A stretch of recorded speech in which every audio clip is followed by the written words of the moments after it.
आइए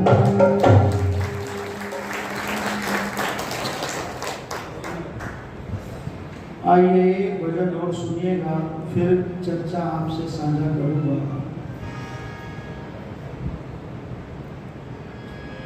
जपते जपते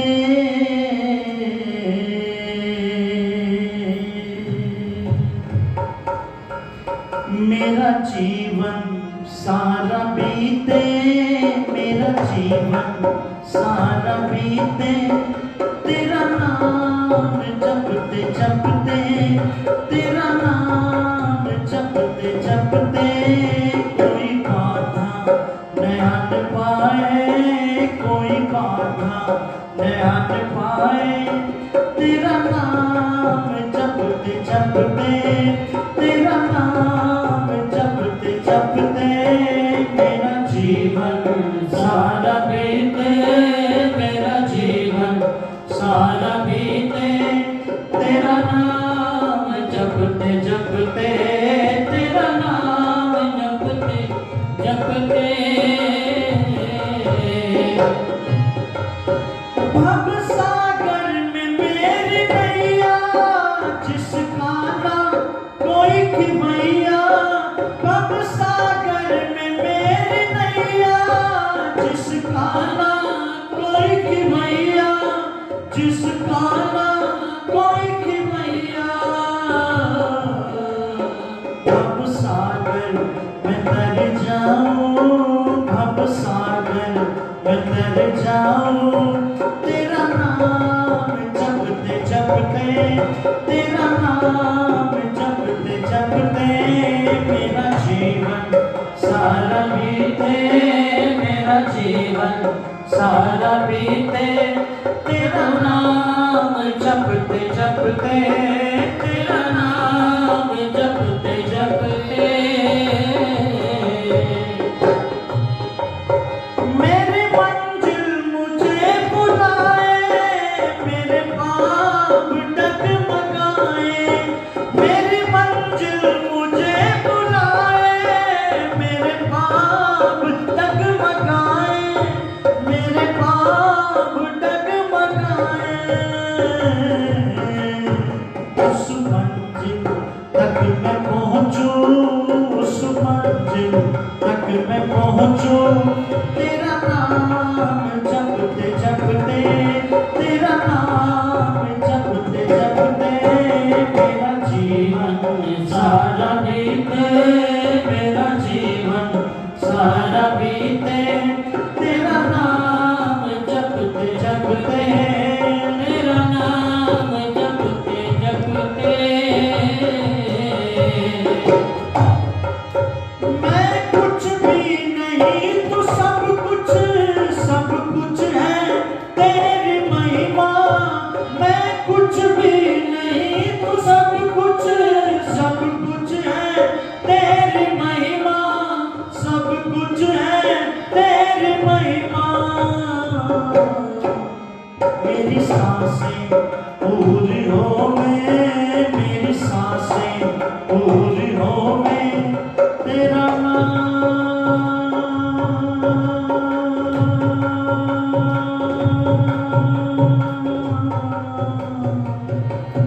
जपते जपते, मेरा जीवन सारा बीते, मेरा जीवन सारा बीते, तेरा नाम जपते जपते, तेरा नाम जपते जपते, कोई बाधा न आने पाए, कोई बाधा न आने पाए, तेरा नाम जपते जपते, तेरा नाम जपते जपते। जिस हाल में तू राखे, खुश होकर मैं गुजारूं, जिस हाल में तू राखे, खुश होकर मैं गुजारूं, खुश होकर मैं गुजारूं, मेरा पल पल सारा बीते, मेरा पल पल सारा बीते,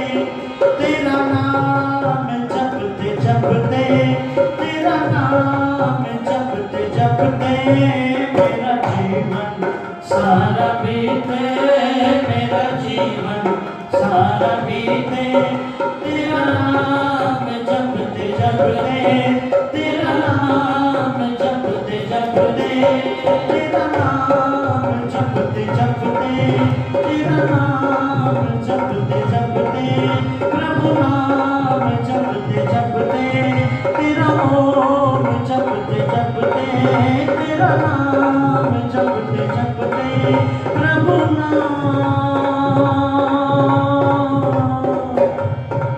जपते जपते।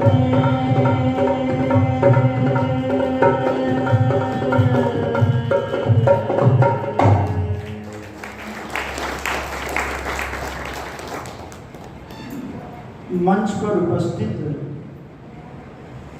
बहुत अच्छे विद्वान भजन उपदेशक आदरणीय श्री सूर्यदेव वेदांशु जी, इस आर्य समाज के बड़े ही यशस्वी धर्मात्मा प्रधान आदरणीय श्री जगदीश प्रसाद आर्य जी, आदरणीय माता जी, आदरणीय हमारे श्री पवन रावल वासिया जी और आदरणीय श्री दीपक वीरेंद्र कुमार आर्य जी, रामपाल आर्य जी, भाई सुरेंद्र आर्य जी, मेरठ से हमारे बीच में समागत बहुत उच्च कोटि के विद्वान आचार्य श्री पुनीत जी, पूजा के योग्य वंदनीय पूजनीय माताओं बहनों, धर्म प्रेमी बंधुओं, हमारे आदरणीय भाई अनुराग जी का एक चैनल है वैदिक दर्पण हिसार।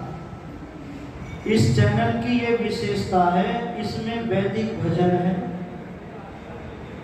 अगर आपको भजन लिखे हुए भी चाहिए वो भी मिल जाएंगे उसमें, और बहुत सुंदर भजन है, इतने अच्छे भजन कहीं और नहीं मिलेंगे। तो इनका जो चैनल है ना, ये वैदिक दर्पण हिसार चैनल, इसको आप सब्सक्राइब कर लेंगे तो बहुत अच्छे प्रवचन भजन आपको घर बैठे आप सुन सकते हैं। तो पूजा के योग्य वंदनीय पूजनीय माताओं बहनों, धर्म प्रेमी बंधुओं, पवित्र आत्माओं, ये प्रातः काल का जो समय है, इसको इस समय आध्यात्मिक चर्चा बड़ी अच्छी लगती है, क्योंकि इस समय मन में जो सत्व गुण है ना, उसकी प्रधानता कुछ बढ़ी हुई सी लगती है।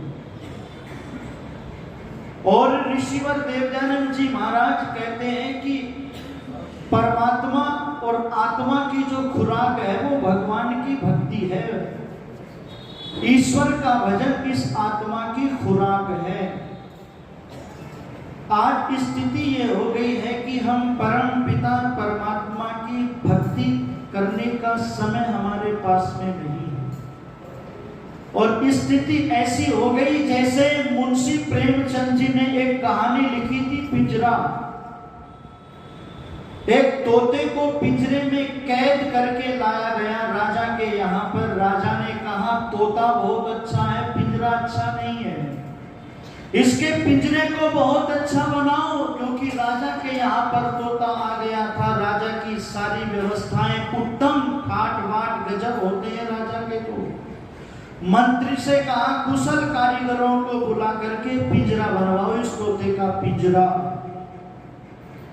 मंत्री ने उस कुशल कारीगर के साथ में बहुत मेहनत की, सुबह से शाम तक पसीना बहाया और एक पिंजरा बन करके तैयार हो गया। राजा ने उस पिंजरे को देखते ही रिजेक्ट कर दिया, बोले अच्छा नहीं बना, अच्छा बनाओ इसको जैसा मैं चाहता हूं। फिर पिंजरा बनाने में लग गए, फिर पिंजरा बन गया, फिर जो है राजा के यहाँ पर ले जाया गया। राजा ने कहा नहीं, गलत बना है, अच्छा बनाओ, इसमें क्या कुछ नया कर सकते हो। फिर पिंजरा बनाने में लग गए, फिर शाम हो गई, फिर पिंजरा बना, फिर राजा के यहाँ पर ले जाया गया। राजा ने कहा हाँ, अब इन वालों से कुछ बेहतर है और अच्छा बनाओ।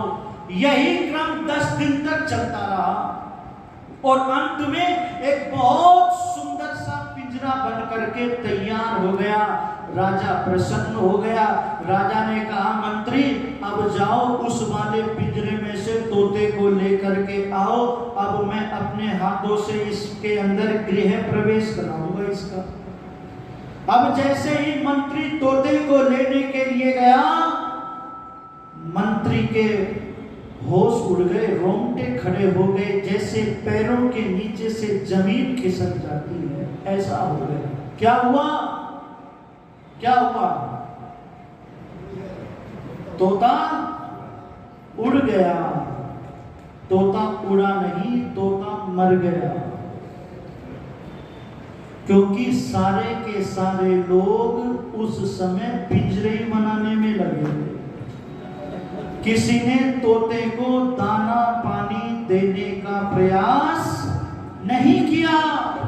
मुंशी प्रेमचंद जी ने इस कहानी के माध्यम से मेरी और आपकी स्थिति को भी वर्णन किया है कि कहीं ये मेरी स्थिति आपकी और मेरी तो नहीं हो रही है, कहीं हम भी तो पिंजरा बनाने में नहीं लग रहे। इसके अंदर जो कैद जीवात्मा रूपी तोता है, उसको हमने भगवान की भक्ति की, सत्संग की, स्वाध्याय की खुराक देनी बंद तो नहीं कर दी। हमारे ऋषियों ने कहा जो परम पिता परमात्मा का ध्यान करता जाता है, परमात्मा की व्यवस्था से उतना उतना सुख और आनंद उसके ऊपर बरसता चला जाता है, बरसता चला जाता है। इसीलिए तो वेद का मंत्र कहता है, सामवेद का मंत्र कहता है, प्रेष्ठम वो अतिथिम मिस्तु से मित्रमिव प्रियम अग्निरथम नवेद्यम। ईश्वर की स्तुति करो, प्रार्थना करो, उपासना करो, ये तीन है, इससे भक्ति, इसको भक्ति कहते हैं। अगर ये तीन चीज भक्ति के अंदर नहीं है तो ये भक्ति नहीं है। उस ईश्वर का गुणगान करो, उस ईश्वर का धन्यवाद करो जिस परम पिता परमात्मा ने ये दुनिया बनाई, ये मानव का जीवन दिया, उत्तम उत्तम पदार्थ दिए। उस परम पिता परमात्मा का धन्यवाद करो। वो ऐसा एक साथी है, वो ऐसा पिता है जो हमसे बहुत प्यार करता है, बहुत प्यार करता है। पर ये बात हमारी समझ में नहीं आती है। हम सबसे प्यार करते हैं, सबको समय देते हैं, सबसे रिश्ता बनाते हैं, पर परमात्मा से रिश्ता नहीं बनाते हैं। ये संसार के रिश्ते छूट जाएंगे, संसार के माता पिता गुरु बदल जाएंगे, पर परम पिता परमात्मा से बनाया हुआ रिश्ता कभी नहीं बदलता है, वो कभी नहीं बदलता है। इसलिए बहुत सुंदर पंक्तियां लिखी